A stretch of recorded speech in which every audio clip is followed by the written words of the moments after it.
They have global investors that are coming in here. They had to pass some laws in some areas that said you couldn't leave it vacant. You had to rent it out because they had all these vacant properties.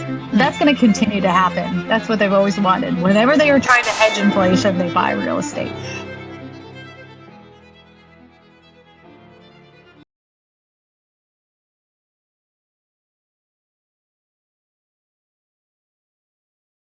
Called the Real Estate Whisperer, Kristina Smallhorn, our incredible guest today, has earned the moniker by digging for the truth in the real estate market. She says good real estate information matters. And honestly, I could not agree with her more.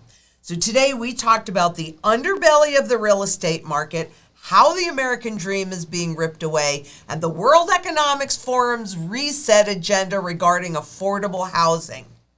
You don't want to miss this, and it's all coming up.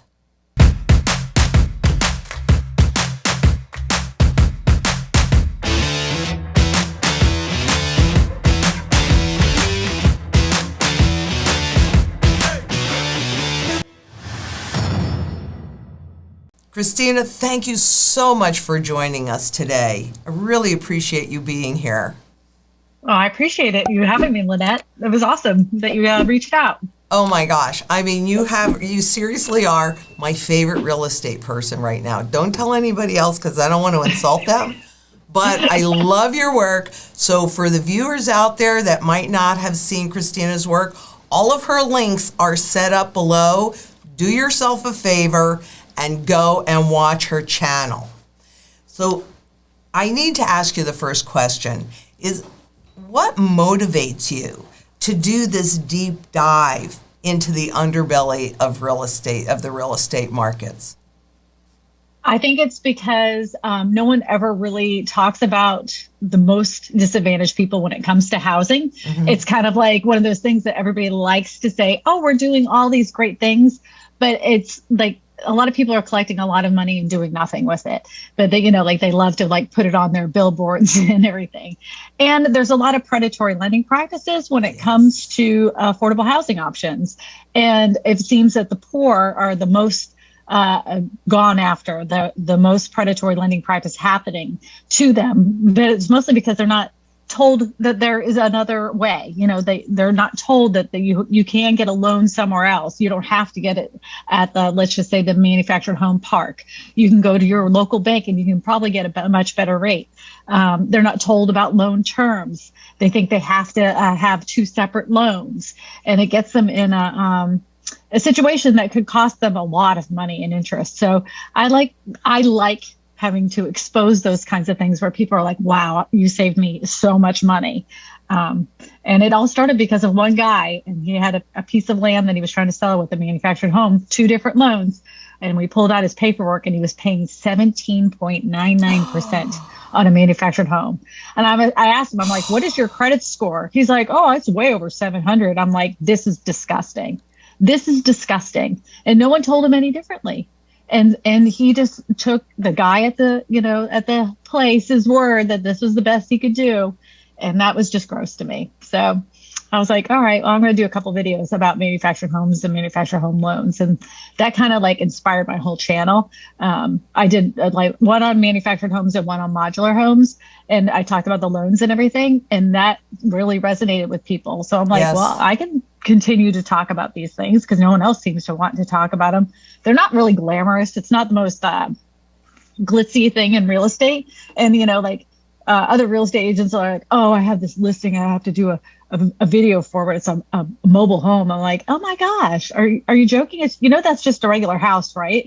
What are you talking about? So I because of that, that personification of what a manufactured home was, I'm going to explain it in exactly what it is, because people have a mindset of what these homes are, and it's not what they are. They're actually very good, well-built structures. They're not what you think they are.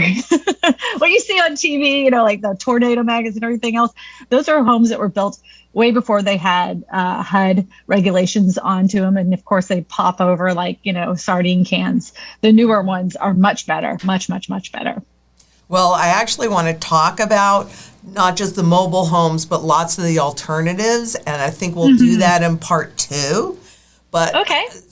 But in this part 1, you did, and I want to go back to that, but that you did a phenomenal piece on the American dream being ripped away. Can you explain to our viewers what you mean by that? And you can talk about Blackstone and BlackRock. My viewers would be familiar with those names. So for the past 2.5 years, I've been sounding the alarm that there are investment firms that were buying up large pieces of the South. I started noticing it in Austin, Texas, way before the pandemic. And I had mentioned it to another real estate agent on the live stream. I'm like, have you noticed that all your foreclosures are being bought up for $1 more than what the highest bid was by one specific firm? And he's like, no, not at all. So I showed him that. I'm like, you have a lot of foreclosures that are being bought up by investment firms. He's like, oh, interesting.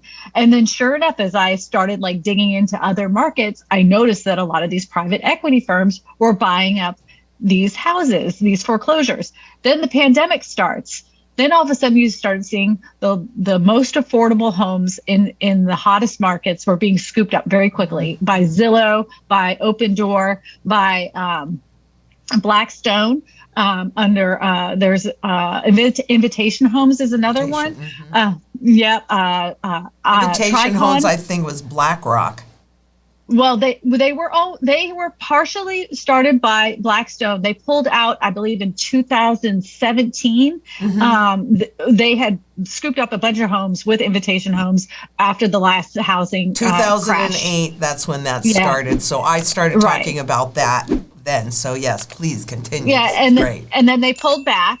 And they said, okay, well, we're going to start with another company. So they pulled from Invitation Homes, and then they went in and learned all their lessons they needed to and started with Tricon, which is a Canadian company. Tricon is going through and doing the exact same thing. It's just a rubber stamp of themselves.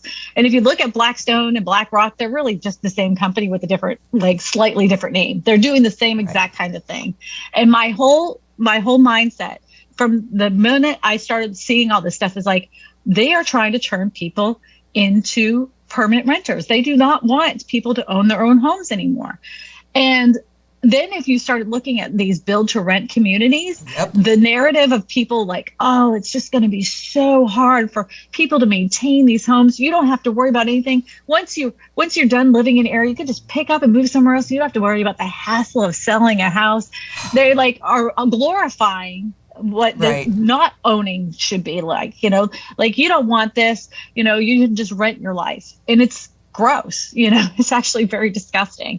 And I think that's what they're trying to do is just beat these kids down where they know that they can never afford a house because those prices have gone up exponentially from speculation. They've increased the rent so much that they have no choice. They have no choice. They have to pay it. And so, where are they going to go? So they know that they have them. In Austin, Texas alone, they increased the rent 35%. In Atlanta, Georgia, they increased 30%.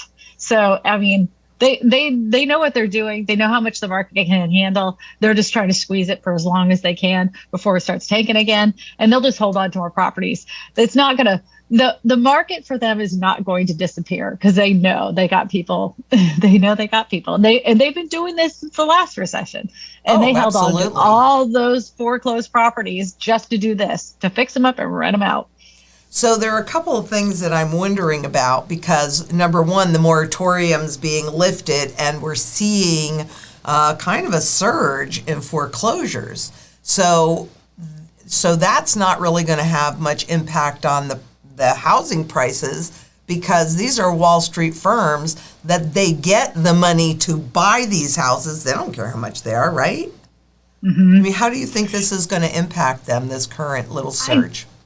I don't think it's going to make a big hill beans difference because I've known the market is so short on homes. We do not have enough supply of homes on the market. The only places that might possibly affect are the more rural areas that might have had a large pocket of foreclosures. But if you had, let's just say 100 homes that were in the affordable range that hit the market in Austin, Texas. Those would be scooped up in 2 seconds. If it wasn't for private investment firms, there's enough people waiting, buyers that have been looking for a house. I don't think it's going to make as much of a difference as some people are predicting. There would have to be a massive amount of homes. We're short 5.9 million homes that are needed in the United States, and that's just for qualified buyers. There's always been an affordable housing shortage prior to the pandemic, and they said that was about 7.1. So, I mean, like, we're just not building enough. There's not enough supply. If we have foreclosures that hit the market, it's not going to affect it like people think that it is. So I'm really kind of curious because I've done a lot of studies. What my real expertise is in what happens during currency regime shifts or the reset that you recently did a fabulous video on, just focusing in this one area. And during these periods of time, and we got a little taste of that back in 2007, 2008, 2009 with all of the restructuring of those mortgages. You're in the field. I'm not in that field, but you are. To your knowledge, were those restructurings in the benefit of the borrowers or the benefit of the lenders? And coming up to what we are coming up to, which is, well, it's a global reset. What do you think is going to impact those restructured mortgages that we're going into? Because that's really what the goal is, to restructure all of those mortgages or to create more volume in real estate as the people that have homes bought homes that were severely overpriced that they really couldn't afford, and now they're running into trouble. I'm going to do a little pushback on that because the qualifications on people that are purchasing homes today is totally different than the people that were purchasing homes back in 2008. Those people who had those interest only, you walk in with a telephone bill and say, I made $350,000 a year and as a mail carrier, and then the loan officers were just writing up these homes, interest only, and then those came due and they couldn't afford them and the housing market dropped. Today's market, these lenders are like, you have to give your firstborn, they double check, triple check, quadruple check your mortgage, like your paperwork ahead of time, all your bank statements and everything. Not only that, the impact of cash in this market is mind-blowing. I've never seen as much cash that has come into this market from regular people. Like the house is $200,000. They know that a house won't appraise for more than $230,000. They'll put in that contract that will pay up to $70,000 over asking price just to win the bid. These people are very qualified, very qualified buyers. So I don't see that the prices are going to go down because of this. But I do think that there is going to be a small faction of people that have to restructure their loans. A lot of people during the pandemic did take the forbearance. And after that forbearance ended, they did restructure their loans. The amount of people that restructured their loans wasn't as much as people had originally thought. And I don't predict that those people are going to really cause that much of an impact on housing prices. What I do think is going to cause housing prices to tank, this is my prediction, is there's going to be some kind of other financial problem that's going to make jobs start to disappear. And if jobs start disappearing, people aren't going to be able to pay those mortgages. That's when we're going to start seeing things start tanking. Right now, the jobs market is exploding. We can't fill it right now. And until until we have that impact, that's when we'll start seeing it. All the other factors that would make real estate change, we don't have enough supply. That's not going to change. Home builders are not building. They flat out said, I'm not going to build. I'm afraid it's going to fall apart. They can't get enough building materials to do it, and they can't get enough labor to build them in the first place. So we're not going to see a surge of home builders with empty houses. We just don't have enough supply of people that want to actually move now. There's too many sellers that are like, the interest rates are high. Where am I going to go? The housing prices are so high. Where am I going to go? Exactly. We have a lot more they predicted a bunch of retired people, baby boomers, were going to sell their house and move to Florida. Well, guess what? They didn't sell their house. They kept that house and bought 2 more in Florida and in Phoenix, Arizona. So they have vacation spots. That was unpredicted. They were expecting there was going to be a big boom of baby boomers that would move somewhere else. And then these homes, these affordable homes that would be in certain areas, weren't there. They just went ahead and bought another house. So, that's what I think it's going to do. I think the jobs market is going to have to take a big hit, and then we'll start seeing home prices drop. Now, I will say sellers are a little bit more reasonable now. They are starting to negotiate a little bit more. We're seeing less bidding wars, but we're still getting tons of bids. Less. Okay, instead of getting 26 offers, we're getting 20. And they're not necessarily, 50,000 over, they're 30,000.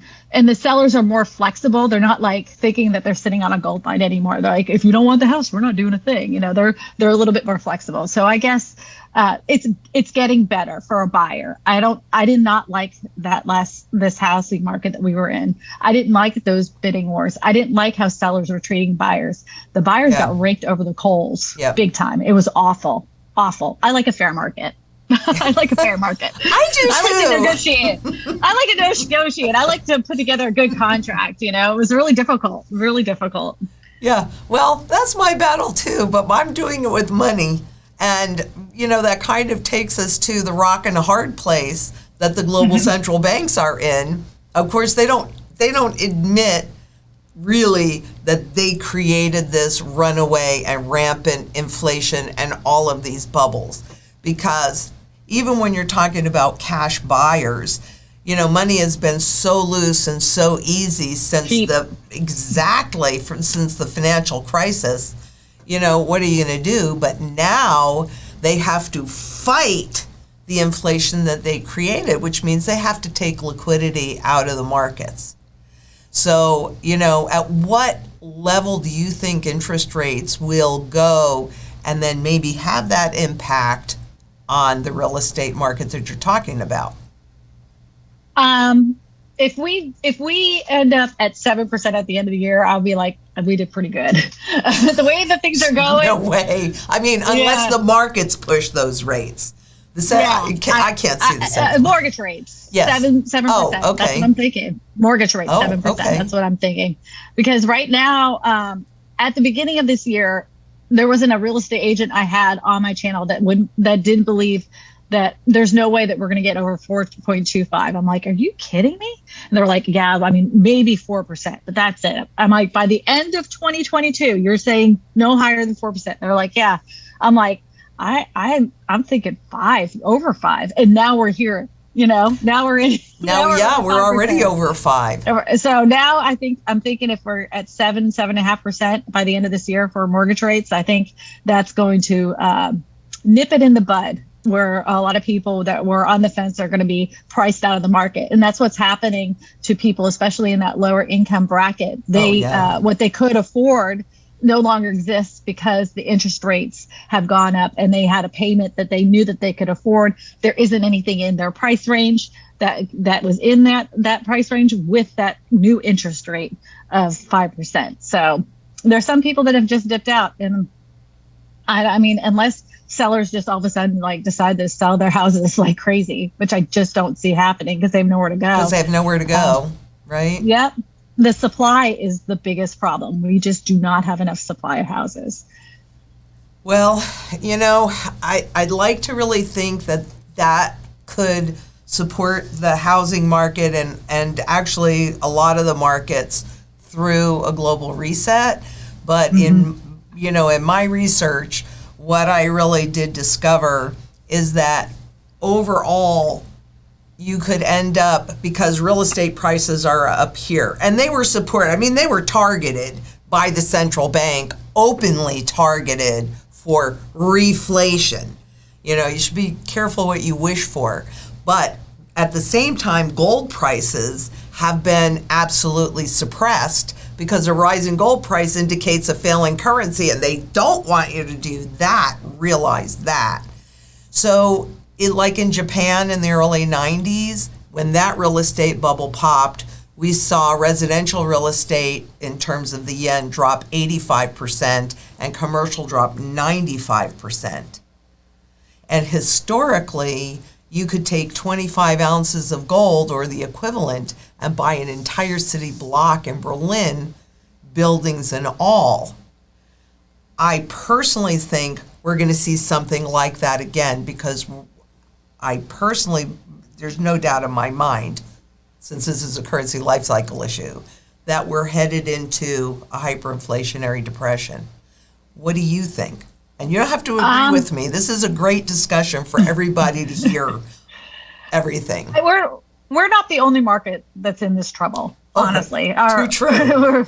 Yeah, I mean, Australia is even worse. Oh, yeah. Even Canada. Worse. Look at Canada. Yeah. It's even worse. And even when they had hit the highest part of what they thought was they couldn't go any higher, then the pandemic hit, and it's even higher because of not just local investors, not just corporate investors.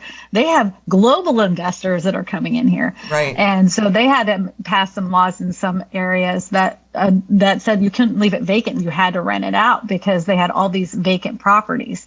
That's going to continue to happen. That's what they've always wanted. Whenever they are trying to hedge inflation, they buy real estate. And I think they're just going to continue to keep it. If it's not, I don't think it's a tank. I think it's going to flatten out for many years. I think we're going to see like 5 years of just flat prices, not going anywhere, not any higher, not any lower, just kind of flatten out.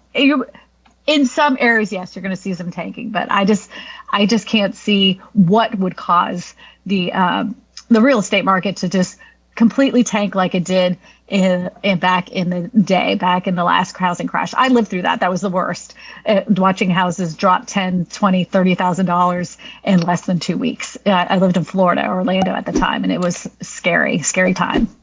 And for me, it was an opportunity, right? And that's what happens, because that's when I bought this property. And to be really honest with you, I used to come here all the time with my mom drive around this neighborhood. And I never really thought that I would be able to afford a house in here. So for me, it was an opportunity, and I love this property and this neighborhood.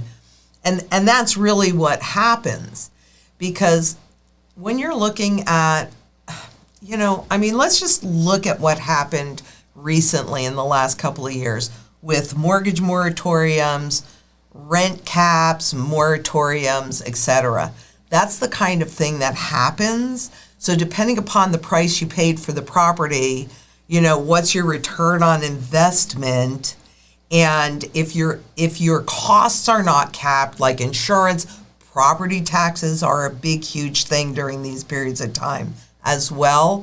So if you're an owner or an investor and you're renting the property out and they put caps on your income but not on your costs, that could create a problem. And we've seen that happen in different places in the world recently that are experiencing that, Venezuela being one, Turkey being another.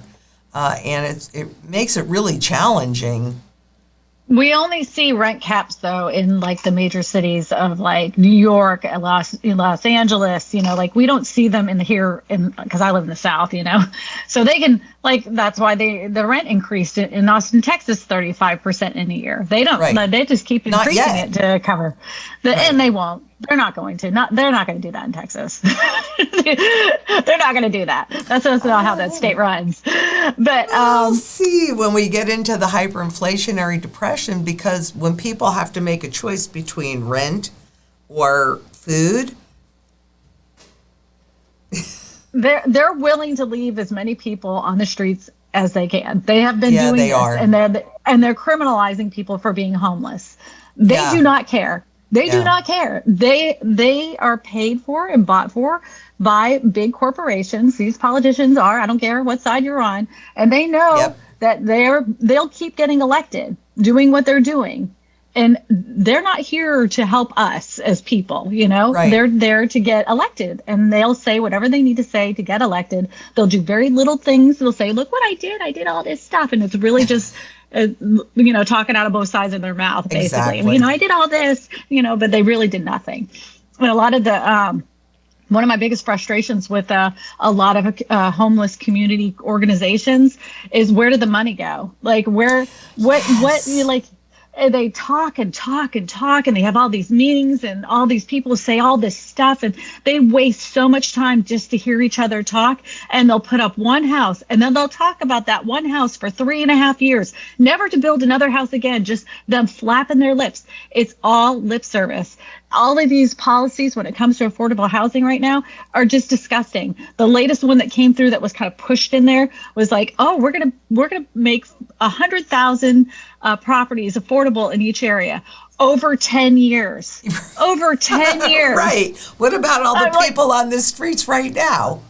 Yeah, what are you talking about? This is nothing. This is nothing. And it's just right. It's just one more thing to write on their resume to say that they did something, but it's really just horse crap. You know, I don't think they care. There will be no rent caps. They are not going to piss off the people that pay them, basically, that get them elected. They're going to do whatever they tell them to do. If the corporations say do this, that's what they're going to do. And they're going to come up with some other, somebody with a mouth on the news saying, well, we're going to open up this little area right here. We're under construction. We have plans, and nothing will get done. Nothing will get done. It's always like this.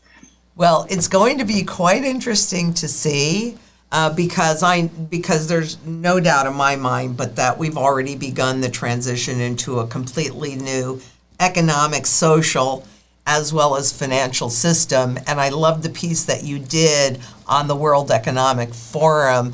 You will own nothing and be happy. Be happy. What a hose. What a hose. And that was one of those things. It's like on the surface, because I was like, what is everybody, that was like one of those comments in my comment section that kept coming up over and over and over again.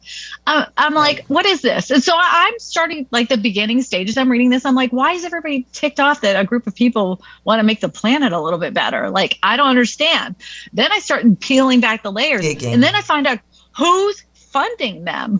And I'm like, who would that be? Would you share that? It's Blackstone and BlackRock. They're in Vanguard and another. You're like, there's so many now, I can't even think. But they're the ones that are also buying up as many rental units. And all of their advertising talks about basically how we're in a sharing economy. What are you talking about? I don't want to share. I've earned this stuff, like nobody wants to share. We all want to work together and help each other out. We want to be able to give people the skills to do things on their own. But to say that I don't want to own my own house is absolutely ridiculous. To say that I don't want to own my own car is absolutely ridiculous.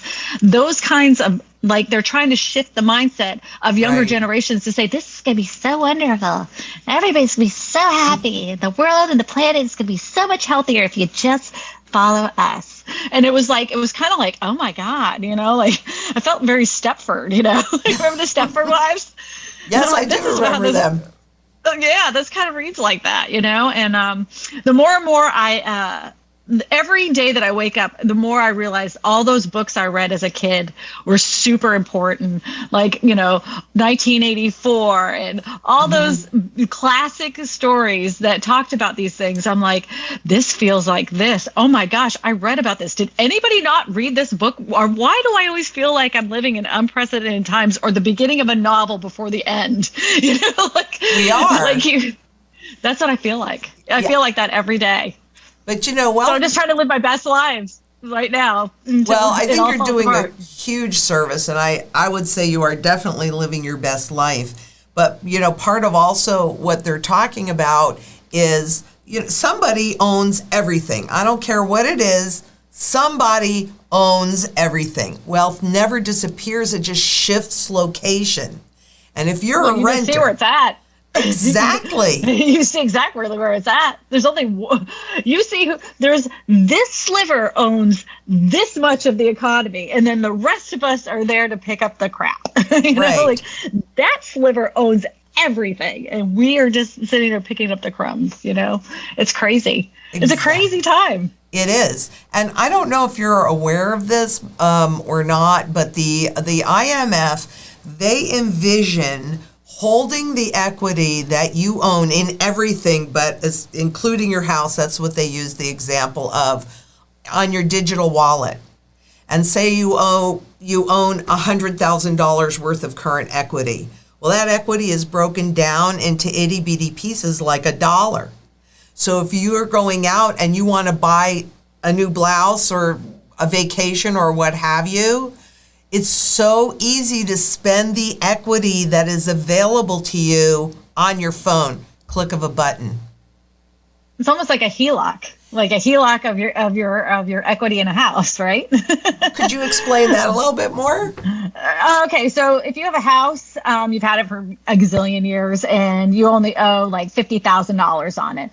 You actually have all this equity that the bank is willing to lend you for other things. That's how my husband and I have bought rental properties in the past. The interest rates are usually pretty good, and you're just borrowing against your equity. I always pay it back, easily, because I buy the rental house, we get it fixed up, we refinance that rental house, and then we pay back the HELOC. Right. Some people don't do that, and they use their homes as ATMs.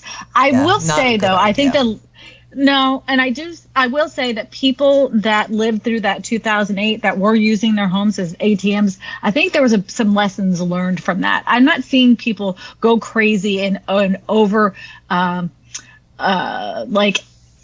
amp up their house, like they did back then. That was insanity. Like, people would be like, I spent $30,000 on my kitchen. I'm like, you live in a neighborhood that sells for $220,000. What are you thinking? You're never going to get your money back on that. It seems that people have learned their lesson from that. I hope. I hope so. Yeah. Yeah, with the way that the fiat money prices have been escalating, I think there probably are some people that made some not great Did you choices. see crypto prices overnight? They dropped under 30. Yeah. I don't know if you're into crypto. They dropped under 30. So I'm wondering if it drops to 17, I'm totally buying. I'm totally buying again. Well, totally buying. Yeah. Okay. I have some thoughts on that too, but we'll save those for another day. Okay. I mean, I'm not I never put my whole life into that. It's one of those things. It's a speculation. A little bit there. Yeah, you have a little bit there. You have a little bit here. You got to diversify. I'm a diversifier. Right. And I like to look at undervalued assets that are in long-term positive trends, and I also like to look at the underlying trend. Now, real estate and gold have some things in common in that they are both tangible assets.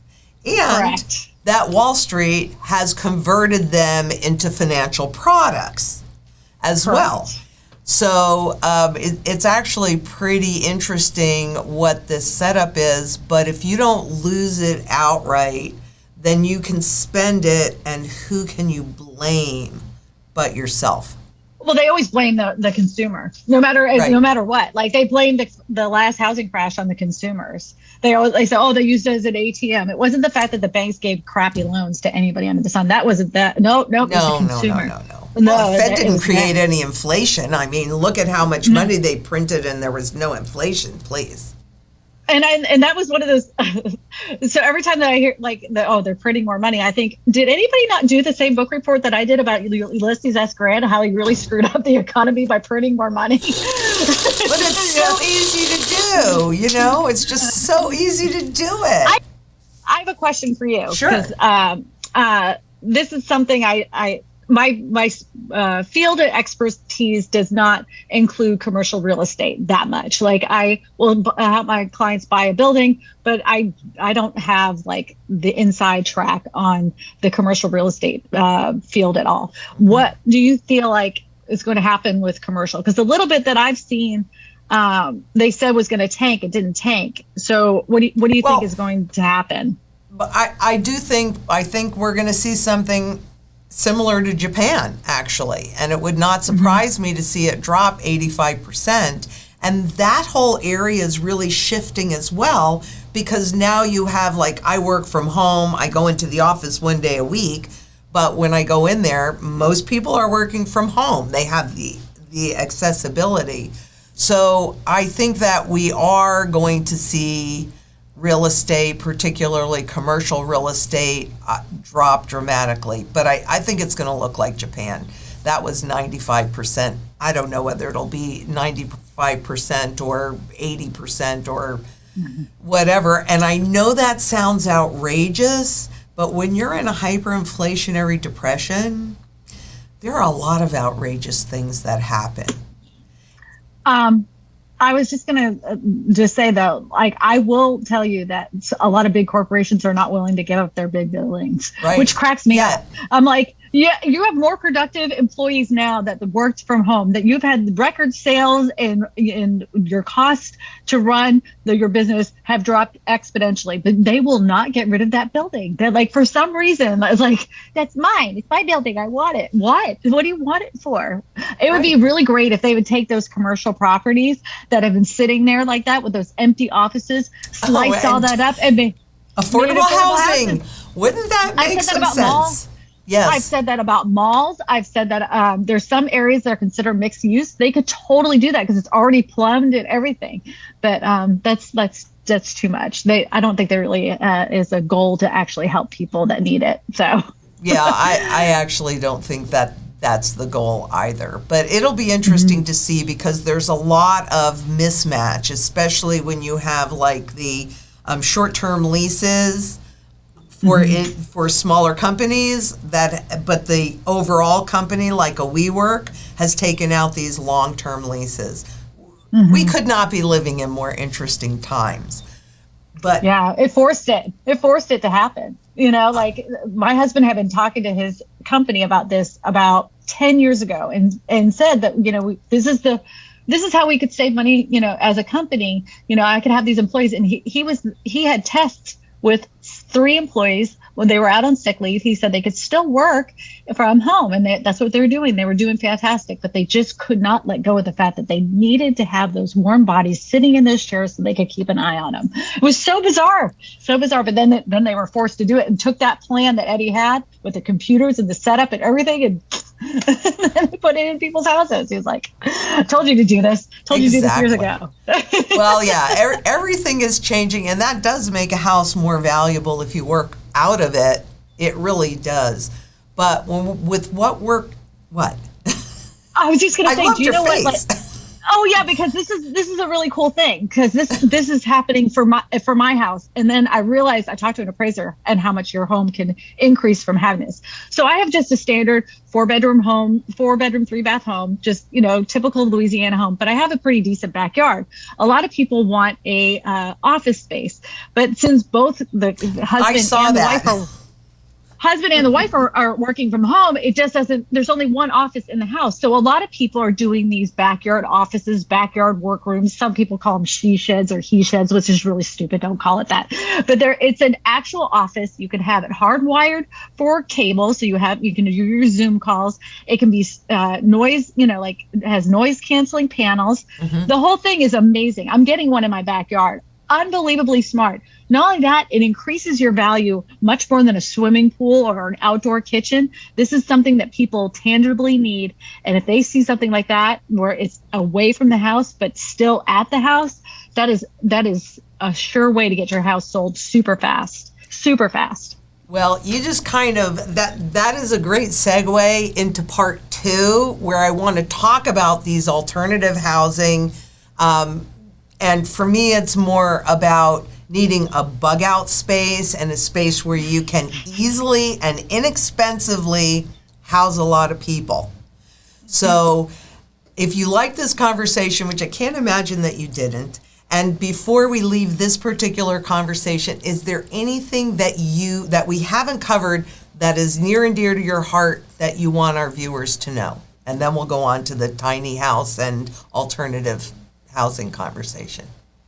Yeah, I would just say that whenever you're investigating anybody to help you buy or sell a home, you don't have to listen to anybody, but just make sure you do a thorough investigation. Just because they have pretty business cards doesn't mean they know what their market is. And just because they have a bunch of internet reviews does not mean that they're necessarily legitimate internet reviews. The best way to get the best referrals is from other people that are in that business that might know your market but may not work there. And the other thing is to ask your friends and family. And those are the people that you need to be asking. Don't count on the internet to tell you that, you know, who the best agents are. Because shockingly enough, not everything on the internet is true. No, really? I know. know. It's so shocking. I know. God, I feel like, I wish you were here. I feel like we would sit down and have some coffee and some really fun conversations, because this has been fabulous. Oh, thank you.